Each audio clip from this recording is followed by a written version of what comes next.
প্রিয় শিক্ষার্থী বন্ধুরা, আসসালামু আলাইকুম। আশা করি সবাই ভালো আছো।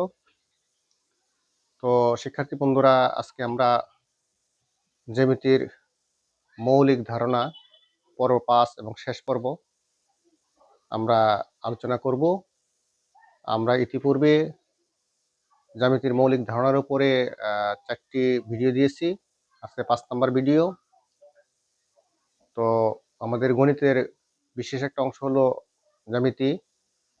এই জ্যামিতিতে ভালো করতে হলে অবশ্যই আমাদের জ্যামিতির খুঁটিনাটি বিষয়গুলা জানতে হবে।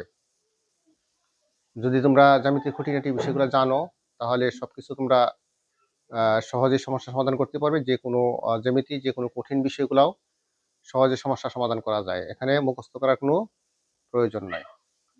তো চলি আজকে দেখি আমাদের কি আছে। আজকে আমাদের যে পর্ব আছে, আজকে আমাদের পর্বটি হচ্ছে জ্যামিতির মৌলিক ধারণা পর্ব ৫, শ্রেণী অষ্টম, নবম, দশম এবং এসএসসি পরীক্ষার্থীদের। আমরা আগের যে ভিডিও করেছিলাম 6 থেকে এসএসসি পরীক্ষা পর্যন্ত, কিন্তু আজকের ভিডিওটি হচ্ছে আমাদের অষ্টম, নবম, দশম এবং এসএসসি পরীক্ষার্থীদের জন্য। কারণ ষষ্ঠ এবং 7 এবং 6 এবং 7 এ এখানে কিন্তু বৃত্তের উপরে তেমন একটা গুরুত্ব নেই। তো আমরা শুরু করি। আজকের কি কি বিষয় রয়ে গেছে। আজকে রয়েছে আমাদের বৃত্ত, কেন্দ্র, পরিধি, ব্যাস, যা, ব্যাস, তারপর হচ্ছে বৃত্তচাপ, উপচাপ, অধিচাপ, অর্ধবৃত্তচাপ, বৃত্তাংশ, বৃত্তকলা, ছেদক, স্পর্শক, কেন্দ্রস্থ কোণ, বৃত্তস্থ কোণ। অর্থাৎ বৃত্তের এ টু জেড, বৃত্তের উপরে সমস্ত বিষয়গুলো চলে আসছে। তো আমরা শুরু করি। প্রথমে আমরা আসবো বৃত্ত। বৃত্ত বৃত্ত কি জিনিসটা? বৃত্তের সংজ্ঞাটা যদি আমরা বলি, একটা নির্দিষ্ট বিন্দুকে কেন্দ্র করে সর্বদা সমান দূরত্ব বিশিষ্ট বক্ররেখা দ্বারা আবদ্ধ চিত্রটিকে বৃত্ত বলা হয়। তো আমরা একটু চিত্রের মধ্যে বুঝিয়ে দিই কিভাবে হয় সংজ্ঞা অনুসারে। প্রথমে আমরা একটা নির্দিষ্ট বিন্দু নিলাম। এই বিন্দুটাকে কেন্দ্র করে সর্বদাই সমান দূরত্ব বিশিষ্ট যে বক্ররেখা, যে সমান দূরত্ব বিশিষ্ট বক্ররেখাটাকে বলা হয় বৃত্ত। আমরা এই একটা বৃত্ত নিলাম। তাহলে এখানে আমরা বৃত্ত রয়েছে যে একটা নির্দিষ্ট বিন্দু থেকে কেন্দ্র করে সর্বদাই সমান দূরত্ব বিশিষ্ট, অর্থাৎ এখান থেকে এই পর্যন্ত দূরত্ব, এখান থেকে এই পর্যন্ত দূরত্ব, অর্থাৎ যতগুলা বিন্দু আছে, মানে অনেকগুলা বিন্দু আছে, এই প্রত্যেকটা বিন্দুর দূরত্ব সমান হবে। প্রত্যেকটা দূরত্বই সমান হতে হবে, তখন এই বৃত্ত হবে। আমি আবারও সংজ্ঞাটা দিচ্ছি, সহজ সংজ্ঞা: কোনো নির্দিষ্ট বিন্দুকে কেন্দ্র করে সর্বদাই সমান দূরত্ব বিশিষ্ট বক্ররেখা দ্বারা আবদ্ধ চিত্রকে বৃত্ত বলা হয়। এটা আবার বিভিন্নভাবে সংজ্ঞায়িত করা যায়, এটা সবচেয়ে সহজ সংজ্ঞা। যাক, আমরা বৃত্তের সংজ্ঞা জানলাম, আশা করি বৃত্তের সংজ্ঞা সহজেই বুঝতে পারছো। তো আমরা পরবর্তী যাই। আমরা এখানে আছে কেন্দ্র। কেন্দ্র জিনিসটা কি আছে? তাহলে আমরা এখানে নিলাম বৃত্ত, টোটালটাকে আমরা বৃত্ত নিলাম। এখন কেন্দ্রের সংজ্ঞা হচ্ছে যে বিন্দুকে কেন্দ্র করে সর্বদা সমান দূরত্ব বিশিষ্ট যে রেখাটি আছে, যে রেখাটি আবদ্ধ করে তাকে কেন্দ্র বলা হয়। অর্থাৎ যে নির্দিষ্ট বিন্দু হতে সর্বদা সমান দূরত্ব বিশিষ্ট আবদ্ধ রেখা অবস্থিত, সেই বিন্দুটাকে কেন্দ্র বলা হয়। তাহলে আমরা এটাকে বলবো কেন্দ্র। এটাকে আমরা কেন্দ্র বলা হয়। আমি আবার বলছি, যে নির্দিষ্ট বিন্দু হতে সর্বদা সমান দূরত্ব বিশিষ্ট বক্ররেখাটি অঙ্কন করা হয়, তাকে বলা হয় কেন্দ্র। তো আমরা যাই, পাইলাম আমরা কেন্দ্র। এখন আমরা পরিধি। আমরা কেন্দ্র পেয়ে গেলাম, বৃত্ত, কেন্দ্র, পরিধি। পরিধির সংজ্ঞা যদি আমরা বলি, বৃত্তের মোট দৈর্ঘ্যকে পরিধি বলা হয়। একবারে সহজভাবে যদি আমরা বলি, বৃত্তের মোট দৈর্ঘ্যকে পরিধি বলা হয়। অথবা এই সংজ্ঞাটাকে আমরা, যে নির্দিষ্ট বিন্দু থেকে সমান দূরত্ব বিশিষ্ট যে রেখাটি আছে, সেই রেখাটি বলা হয় পরিধি। বৃত্তের নির্দিষ্ট কোনো বিন্দু হতে সর্বদা সমান দূরত্ব বিশিষ্ট যে বক্ররেখাটি আছে, এই মোট বক্ররেখাটিকে বলা হয়, বা মোট বক্ররেখার দৈর্ঘ্যটিকে বলা হয় পরিধি। অর্থাৎ পরিধি কোনটা বুঝাইছে, এখান থেকে শুরু করে যখন আমরা একটা পুরা চক্রটা ঘুরে আসলাম, তখন সেটাকে বলা পরিধি। আমরা পুরা অংশটাকে আমরা পরিধি বলবো। ব্যাসার্ধ এখন আসো ব্যাসার্ধ। ব্যাসার্ধ জিনিসটা কি আছে? কেন্দ্র থেকে পরিধি পর্যন্ত দূরত্ব, কেন্দ্র থেকে পরিধি পর্যন্ত দূরত্বকে ব্যাসার্ধ বলা হয়। আমরা এখানে ব্যাসার্ধ, কেন্দ্র থেকে পরিধি পর্যন্ত দূরত্ব, আমরা যদি ও কেন্দ্র ধরি, এ ধরি, তাহলে এ বৃহৎ তোমার একটা ব্যাসার্ধ। কেন্দ্র হতে পরিধি পর্যন্ত যে দূরত্ব আছে, কেন্দ্র হতে পরিধি পর্যন্ত দূরত্ব আছে, সেটাকে বলা হয় ব্যাসার্ধ, সেটাকে বলা হয় ব্যাসার্ধ। এখন আসলে আমরা যে বা যা, যা কাকে বলা হয়? যা জিনিসটা কি আছে? বৃত্তের যে কুটু, বৃত্তের উপরে অর্থাৎ বৃত্তের পরিধির উপরে, বৃত্তের পরিধির উপরে যে কোনো দুইটি বিন্দু সংযোগ রেখাংশে যা বলে। আমরা এ ধরি এবং বি ধরি। দেখো যা, যাটা কোনটা আছে? এটা হচ্ছে যা। খেয়াল করো এখানে, বৃত্তের পরিধির উপর যে কোনো দুইটি বিন্দু, আমরা এখানে একটা বিন্দু নিলাম এ বিন্দু, আর এখানে একটা বিন্দু নিলাম বি বিন্দু। এই দুইটি বিন্দুর সংযোগ রেখাকে বা রেখাংশকে যা বলা হয়। দুইটি বিন্দুর সংযোগ রেখাংশকে যা বলা হয়। একটা বৃত্তের মধ্যে অসংখ্য যা আছে, বৃত্তে অসংখ্য যা আছে, একটা বৃত্তের মধ্যে অসংখ্য যা আছে, তাহলে আমরা আবার সংখ্যাটা বলছি, পরিধির উপর যে কোনো দুইটি, পরিধির উপর যে কোনো দুইটি বিন্দুর সংযোগ রেখাংশকে যা বলা হয়। তা আমরা এখানে যা দেখলাম। তারপরে আমরা ব্যাস। ব্যাস জিনিসটা কি আছে? ব্যাস একটা যা, ব্যাসকে আমরা একটা যা বলবো। আমরা যদি সহজ সংজ্ঞা বলি, তাহলে আমরা বলতে পারি যে, কি বলতে পারি? কেন্দ্রগামী যাকে ব্যাস বলা হতো, যে যাটা কেন্দ্র দিয়ে গমন করে সেটাকে যা বলা হয়। যেমন আমরা এখানে আরেকটা বৃত্ত অঙ্কন করি, আমরা তার বোঝার সুবিধার জন্য আমরা এই একটা বৃত্ত অঙ্কন করলাম, এটা হচ্ছে কেন্দ্র। তাহলে এখানে যদি একটা যা যদি কেন্দ্রগামী হয়, যদি কেন্দ্রগামী হয়, সেটাকে বলা হয় আমরা ব্যাস বলবো, সেটাকে আমরা ব্যাস বলবো। তাহলে আমরা সহজে তাহলে এখানে কি এ বিটা হবে ব্যাস। আমরা আবারও সংখ্যাটা বলছি যে কেন্দ্রগামী যাকে আমরা ব্যাস বলবো, এই ব্যাসকে বৃত্তের বৃহত্তম যা বলা হয়। এখানেও একটা বৃত্তের কি আছে? অসংখ্য ব্যাস রয়েছে, সে অসংখ্য ব্যাস রয়েছে, কিন্তু প্রত্যেকটা ব্যাসেরই মাপ কি থাকবে? সমান থাকবে, একই হবে, মাপগুলো একই থাকবে। তো আমরা ব্যাস দেখলাম। এখন আসো আমরা এখানে পাইলাম ব্যাস। বৃত্তচাপ। বৃত্তচাপ পরিধির যে কোনো অংশকে বৃত্তচাপ বলা হয়। পরিধির যে কোনো অংশকে বৃত্তচাপ, এটা পরিধি, এটা একটা পরিধি, এখানে যে কোনো অংশকে বৃত্তচাপ বলা হয়। এখানে আমি একটা লিখলাম, মনে করো এখানে আমরা সিডি দিলাম, তাহলে সিডি হবে যা, এই যে একটা যে কোনো অংশকে চাপ, বৃত্তচাপ বলা হয়। পরিধির উপর যে দুইটা, যে কোনো অংশকে, পরিধির যে কোনো অংশকে, পরিধির যে কোনো অংশকে কি বলা হয়? পরিধির যে কোনো অংশকে আমরা চাপ বলবো। পরিধির যে কোনো অংশকে আমরা বৃত্তচাপ বলবো। পরিধির যে কোনো অংশকে আমরা বৃত্তচাপ বলবো। এখন আসো আমরা যাই, তাহলে আমরা বৃত্তচাপ। এখন আসো উপচাপ। উপচাপ জিনিসটা কি আছে? যে উপচাপটা নেওয়ার জন্য আমি আরেকটা চিত্র অঙ্কন করলাম। উপচাপ, আমরা একটা অর্ধবৃত্ত নিলাম। কি নিলাম? আমরা অর্ধবৃত্ত নিলাম। কেন্দ্রগামী যাকে অর্ধবৃত্ত বলা হয়। কেন্দ্রগামী যাকে বলে অর্ধবৃত্ত, অর্থাৎ যে যাটা কেন্দ্র দিয়ে গমন করছে, এই বৃত্তটাকে সমান দুইটা ভাগে ভাগ করছে।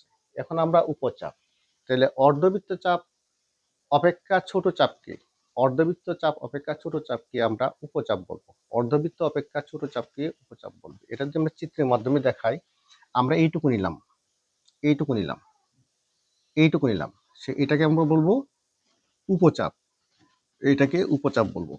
অর্ধবৃত্ত উপচাপ বলবো। সহজ কথায় অর্ধবৃত্ত অপেক্ষা ছোট চাপকে উপচাপ বলা হয়।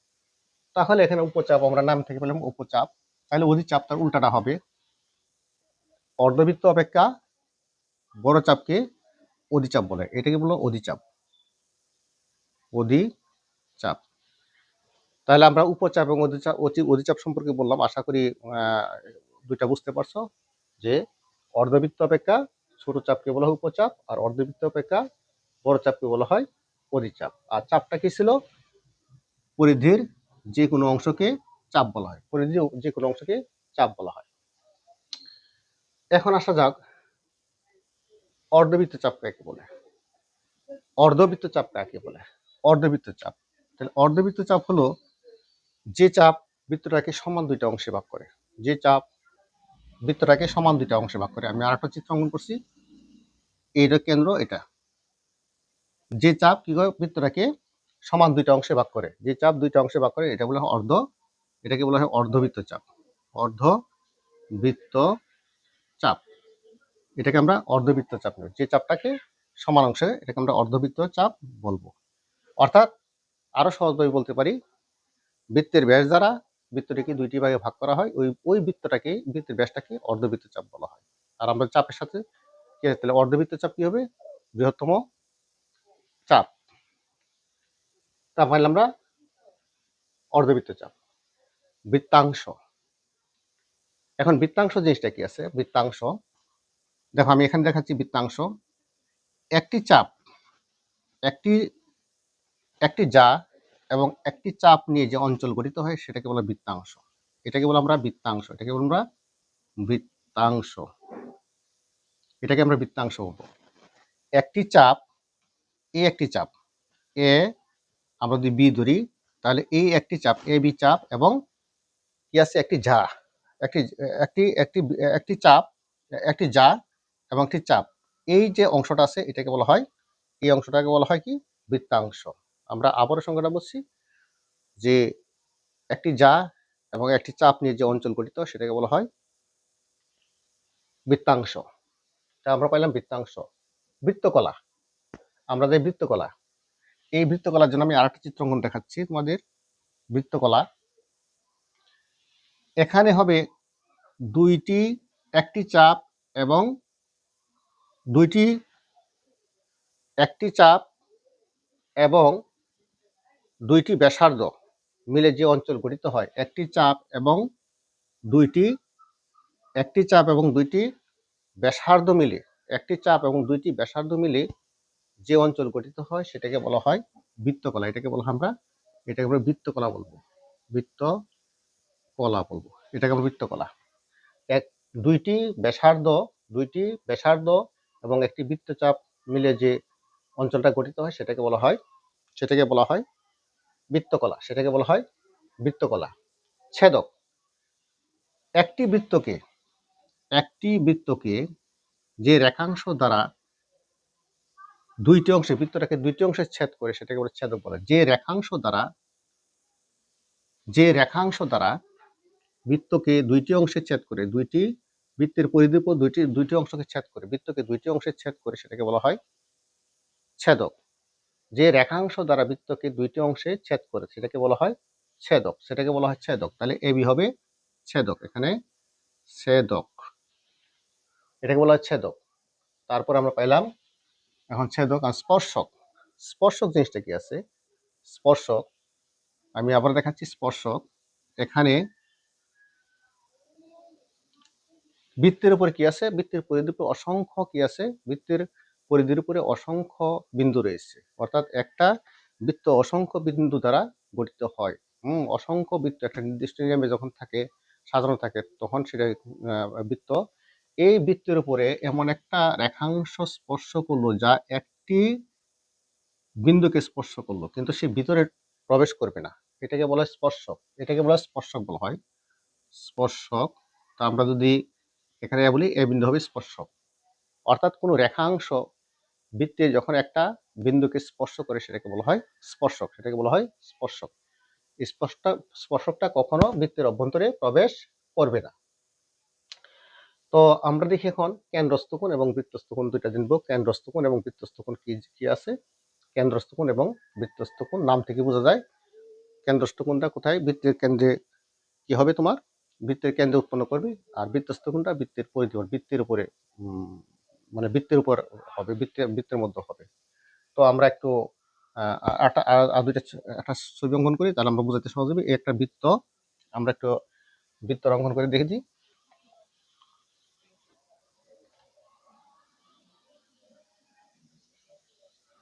এই একটা বৃত্ত, এই হলো কেন্দ্র। তাহলে এই একটা বৃত্তচাপ, এই বৃত্তচাপের দুইটা প্রান্তবিন্দু, এই দুইটা বৃত্তচাপের প্রান্তবিন্দু যখন কেন্দ্রে মিলিত হয়, যে কেন্দ্র যে কোণ উৎপন্ন হয় সেটা বলা হয় কেন্দ্রস্থ কোণ। অর্থাৎ আমরা বৃত্তচাপের দুইটি বিন্দু যদি কেন্দ্রে মিলিত হয়, তাহলে কেন্দ্রে যে কোণ উৎপন্ন করে সেটাই বলা হয় কেন্দ্রস্থ কোণ। বৃত্তচাপের দুইটি বিন্দু যদি কেন্দ্রে কোণ উৎপন্ন করে সেটাকে বলা হয় কেন্দ্রস্থ কোণ। বৃত্তস্থ কোণ, বৃত্তচাপের দুইটি বিন্দু যদি পরিধির উপর কোনো বিন্দুতে মিলিত হয়, আমরা যদি এটাকে বর্ধিত করি, এরকম যদি আমরা বর্ধিত করি, পরিধির উপর কোনো মিলিত হয়, সেটাকে বলা হবে বৃত্তস্থ কোণ। এটাকে বলবো আমরা বৃত্তস্থ কোণ। বৃত্তস্থ কোণ। আর এটাকে বলবো আমরা, এটাকে বলবো কেন্দ্রস্থ কোণ। কেন্দ্রস্থ কোণ। তো বন্ধুরা, এখানে আমি শেষ, আমি আর একটু রিভিশন দিচ্ছি তোমাদের, আবার একটু বলে দিচ্ছি সংখ্যাগুলা। বৃত্ত, যে একটা নির্দিষ্ট বিন্দুকে কেন্দ্র করে সর্বদা সমান দূরত্ব বিশিষ্ট বক্ররেখার দ্বারা আবদ্ধ চিত্রকে বৃত্ত বলা হয়। কেন্দ্র, যে বিন্দু থেকে বৃত্তটি সর্বদা সমান দূরত্ব বিশিষ্ট থাকে, সমান দূরত্ব বিশিষ্ট, অর্থাৎ যে বিন্দু হতে বৃত্ত অঙ্কন করা হয় তাকে বলা হয় কেন্দ্র। তারপর আছে পরিধি, বৃত্তের মোট দৈর্ঘ্যকে পরিধি বলা হয়। ব্যাসার্ধ, ব্যাসার্ধ ব্যাসার্ধ হচ্ছে বৃত্তের কত কেন্দ্র থেকে পরিধি পর্যন্ত দূরত্বকে ব্যাসার্ধ বলা হয়, যা বৃত্তের যে কোনো দুইটির সংযোগ রেখাংশকে যা বলা হয়, বৃত্তের উপর যে কোনো দুইটি বিন্দুর সংযোগ রেখাকে যা বলা হয় ব্যাস। কেন্দ্রগামী, যাকে ব্যাস বলা হয়, কেন্দ্রগামী যাকে ব্যাস বলা হয়। তারপর আছে বৃত্তচাপ। বৃত্তচাপ একটি বৃত্তচাপ কি বলা হয়, একটি বৃত্তচাপ একটি বৃত্তের যে কোনো অংশকে বৃত্তচাপ বলা হয়। বৃত্তের যে কোনো অংশকে বৃত্তচাপ, এখন সিডি এসে বৃত্তচাপ, যে কোনো অংশকে বৃত্তচাপ বলা হয়। তারপর আছে বৃত্তচাপ উপচাপ, অর্থাৎ অর্ধবৃত্ত অপেক্ষা ছোটটিকে বলে উপচাপ বলা হয়। অর্ধবৃত্ত অপেক্ষা ছোটটিকে বলা হয় উপচাপ। অর্ধবৃত্ত অপেক্ষা ছোটটিকে বলা উপচাপ, এবং অর্ধবৃত্ত অপেক্ষা বড় চাপকে বলা হয় অধিচাপ। অধিচাপ, অর্ধবৃত্ত, অর্ধবৃত্ত অর্থাৎ যে চাপ দ্বারা কি করা হয়, যে চাপ দ্বারা বৃত্তকে সমান দুইটা অংশে ভাগ করা হয় সেটাকে বলা হয় অর্ধবৃত্ত চাপ। যে চাপ দ্বারা সমান অংশে ভাগ করা হয় সেটা হচ্ছে অর্ধবৃত্ত চাপ। তারপর হচ্ছে বৃত্তাংশ। বৃত্তাংশ হচ্ছে একটি যা এবং একটি বৃত্তচাপ নিয়ে গঠিত অঞ্চলকে বৃত্তাংশ বলা হয়। তারপর আছে বৃত্তকলা, দুইটি ব্যাসার্ধ, বৃত্তের দুইটি ব্যাসার্ধ এবং চাপ মিলে যে অঞ্চল গঠিত হয় তাকে বলা হয় বৃত্তকলা। ছেদক, ছেদক বৃত্তের যে রেখাংশ দ্বারা বৃত্তকে দুইটি বিন্দু ছেদ করে সেই রেখাংশটাকে বলা হয় ছেদক, সেটাকে বলা হয় ছেদক। স্পর্শক, বৃত্তের যে কোনো বিন্দু, বৃত্তের যে রেখা দ্বারা বৃত্তের যে কোনো বিন্দুকে স্পর্শ করে সেটাকে স্পর্শক বলা হয়। তারপর আছে কেন্দ্রস্থ কোণ। কেন্দ্রস্থ কোণ হচ্ছে পরিধিস্থ দুইটি বিন্দুর, অর্থাৎ বৃত্তচাপের দুইটি বিন্দু যদি কেন্দ্রের মধ্যে যে কোন সেটা হয় কেন্দ্রস্থ কোণ। আর বৃত্তস্থ কোণ হচ্ছে যে পরিধির উপর যে কোনো চাপের উপরে বৃত্তচাপের যে কোনো দুইটি বিন্দু, বৃত্তচাপের দুইটি বিন্দু যদি কোনো পরিধির উপর যে কোন উৎপন্ন করে সেগুলো হয় বৃত্তস্থ কোণ। তো শিক্ষার্থী বন্ধুরা, আজকে এই পর্যন্তই। আমরা ইতিপূর্বে চারটা, আজকে পাঁচটা, মোট ইতিপূর্বে চারটা, আজকে 5 নম্বর পর্ব, মোট 5টা ক্লাস নিয়েছি। এটাই বারবার তোমাদেরকে দেখতে হবে আর বুঝতে হবে। এই 5টা মানে ক্লাস যদি বা ভিডিও যদি তোমরা দেখো, বুঝতে পারো, তাহলে আশা করি তোমাদের জ্যামিতিতে কোনো সমস্যা হওয়ার কথা না, কোনো সমস্যা হবে না। সম্পাদ্য বলো, উপপাদ্য বলো, যাই বলো, খুব সহজেই সেটা কমপ্লিট করা যাবে। তো শিক্ষার্থী বন্ধুরা, সবাই সুস্থ থাকো, ভালো থাকো, এই কামনায় আল্লাহ হাফেজ।